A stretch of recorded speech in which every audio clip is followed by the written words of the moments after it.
Hello, I'm Dr. Sanjay Panicker. I founded Amrita Homeopathy in 1997 in a small town in Kerala. Later we expanded to Bangalore, and right now we have two clinics in Koramangala and Marathalli. We specialize in hair and skin problems, respiratory problems, pediatrics, allergies and infertility. Licking the lips while thinking is actually a habit which is developed over a period of time. So if a person wants to get rid of it, a lot of conscious effort on the part of the person is very important. First, you need to identify that you have a problem.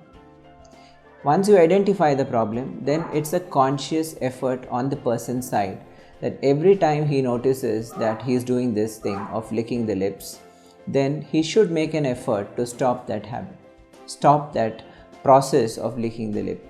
When this is repeatedly done, that every time you do that, you yourself stop. That is called as thought stopping.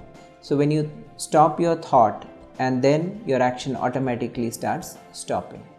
So this is actually a symptom of anxiety, and one of the reasons why this can happen is because of the anxiety. The second reason is that initially that anxiety is what triggers this, later it becomes a habit. So we have homeopathic medicines which can prevent this kind of a tendency in homeopathy. Like for example, it is commonly seen in children, even adults do have it, but very commonly seen in children. And if it is neglected at that age, later on it goes into a habit formation which can persist even up to adulthood. Calcarea carb is one very good remedy which is used in patients or children who have this habit of licking the lips.